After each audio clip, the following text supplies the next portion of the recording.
একটা ছেলে যে প্রতিদিন বলতো এখন না, বুড়ো হলে নামাজ পড়বো, কিন্তু সে জানতো না তার কবরের প্রথম রাত আজই শুরু হয়ে যাচ্ছে। একটি ভয়ঙ্কর দুর্ঘটনা, একটি অন্ধকার কবর, আর এমন কিছু প্রশ্ন যার উত্তর সে দিতে পারেনি। ভিডিওটি শেষ পর্যন্ত দেখার অনুরোধ রইল। হয়তো এই গল্পটা বদলে দিতে পারে আপনার জীবন। বৃষ্টি ভেজা এক রাত, আকাশে কালো মেঘ, চারিদিকে শুধু বজ্রপাতের শব্দ। শহরের একটি ছেলে ছিল, নাম তার রায়হান। দেখতে শুনতে খুবই সুন্দর, বন্ধুদের মাঝে সে খুবই জনপ্রিয়। টাকার কোনো অভাব ছিল না। সারাদিন বন্ধুদের সাথে আড্ডা, গান, মোবাইল নিয়ে সে ব্যস্ত থাকতো। কিন্তু তার মা প্রতিদিন তাহাজ্জুদের নামাজ পড়ে ছেলের জন্য কাঁদতেন। মা বলতেন, বাবা, নামাজ আদায় করো, কোরআন তেলাওয়াত করো। দুনিয়ার এই জীবন খুবই ছোট, একদিন কবরে যেতে হবে। রায়হান তখন বিরক্ত হয়ে বলতো, মা, এখন এসব বলো না তো, বুড়ো হলে সব করব। তার মা চুপ হয়ে যেতেন, চোখের পানি ধরে রাখতে পারতেন না। দিন যেতে লাগলো। ফজরের সময় ঘুম, মিথ্যা কথা বলা, খারাপ বন্ধু বান্ধবদের নিয়ে আড্ডা, কিন্তু সে কখনো ভাবেনি মৃত্যু তার এত কাছে দাঁড়িয়ে আছে। একদিন রাতে বন্ধুদের নিয়ে ঘুরে ফিরে বাড়িতে ফিরছিল। রাস্তা ছিল একদম ফাঁকা। হঠাৎ করে একটি ট্রাক নিয়ন্ত্রণ হারিয়ে ফেলেছিল। তার গাড়িকে ধাক্কা মেরে ফেলে দিল। এক মুহূর্তেই যেন সব শেষ হয়ে গেল। মানুষ দৌড়ে এলো, চারিদিকে চিৎকার, রক্তে যেন পুরোটা রাস্তা ভিজে গেল। হাসপাতালে নেওয়ার কিছুক্ষণ পরেই ডাক্তার মাথাটা নিচু করে বললেন, ইন্না লিল্লাহি ওয়া ইন্না ইলাইহি রাজিউন। ছেলেটি আর বেঁচে নেই। খবর শুনে তার মা মাটিতে পড়ে গেলেন। বারবার শুধু বলছিলেন, হে আল্লাহ, আমার ছেলেটা তো নামাজ পড়েনি, আপনার কোনো ইবাদত করেনি। হে আল্লাহ, আপনি ওকে ক্ষমা করে দিয়েন। তার পরের দিন পুরো এলাকা মানুষে ভরে গেল। সাদা কাফনের কাপড়ে মোড়ানো। রায়হানকে দেখে কেউ বিশ্বাসই করতে পারছিলেন না। রায়হান আর নেই, আর কোনোদিন ফিরেও আসবে না।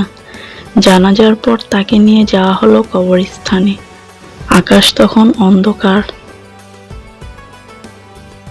হালকা বাতাস বইছিল, কুকুরগুলো ঘেউ ঘেউ করে ডাকছে। ধীরে ধীরে তাকে কবরে নামানো হলো। তার মা কাঁদতে কাঁদতে বলল, বাবা, আজ তোকে একাই রেখে যাচ্ছি। এক এক করে সবাই চলে গেল, বন্ধুরা চলে গেল, আত্মীয় স্বজন সবাই চলে গেল। তারপর শুরু হলো কবরের ভয়ঙ্কর প্রথম রাত। চারিদিকে শুধু অন্ধকার, এত অন্ধকার যা দুনিয়ার রাতের অন্ধকারের মতো নয়। রায়হান অনুভব করলো সে একা, তার পাশে কেউ নেই। হঠাৎ ভয়ঙ্কর একটি শব্দ আসলো, তার বুক কাঁপতে লাগলো। ঠিক তখনই দুইজন ফেরেশতা সামনে এসে দাঁড়ালো। তাদের চেহারা এতটাই ভয়ঙ্কর ছিল, রায়হান ভয়ে কাঁপতে শুরু করলো। ফেরেশতারা তখন জিজ্ঞেস করলেন, তোমার রব কি? তোমার ধর্ম কি? তোমার নবী কে? রায়হান উত্তর দিতে চাইল, কিন্তু তার মুখ দিয়ে কোনো শব্দ বের হলো না, কারণ দুনিয়ায় সে কখনো আল্লাহকে গুরুত্ব দেয়নি, নামাজ পড়েনি, কোরআন পড়েনি। সে শুধু কাঁদতে লাগলো, আমাকে আরেকবার সুযোগ দিন, আমি নামাজ পড়ব, আমি আল্লাহর ইবাদত করব। কিন্তু তখন আর সময় ছিল না। হঠাৎ কবরের দুই পাশ থেকে চাপ দিতে শুরু করলো। এত ভয়ঙ্কর চাপ যেন হাড়গুলো একে অপরের সাথে মিশে যাচ্ছে। সে চিৎকার করতে লাগলো, বাঁচাও, আমাকে বাঁচাও, কিন্তু তার চিৎকার কেউ শোনে না। তারপর আগুনের একটি দরজা খুলে গেল। জাহান্নামের ভয়ঙ্কর আগুন দেখা যাচ্ছিল। গরম বাতাস এসে তার শরীরে লাগছিল। সে বুঝতে পারল দুনিয়ার জীবন ছিল খুবই ছোট, কিন্তু আখিরাত চিরস্থায়ী। সেই রাতে রায়হানের মা ঘুমাতে পারছিলেন না। কাঁদতে কাঁদতে কখন যেন চোখ বন্ধ হয়ে গেল। তিনি স্বপ্নে দেখলেন তার ছেলে অন্ধকার কবরের ভিতরে কাঁদছে।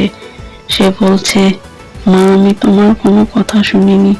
তুমি ঠিকই বলেছিলে, নামাজ ছাড়া কেউ কোনোদিন জান্নাতে যেতে পারে না। মা ঘুম ভেঙে চিৎকার করে কাঁদতে লাগলেন। তিনি সিজদায় পড়ে শুধু বলতে লাগলেন, হে আল্লাহ, ছেলেকে কবরের আযাব থেকে বাঁচান। আজ আমরা হাসছি, বন্ধুদের সাথে ঘুরছি, দুনিয়া নিয়ে ব্যস্ত আছি, কিন্তু কে জানে আগামীকাল হয়তো আমাদের কবরের প্রথম রাত। সেদিন মা, বাবা, বন্ধু বান্ধব, টাকা পয়সা কিছুই থাকবে না, থাকবে শুধু আমাদের আমল।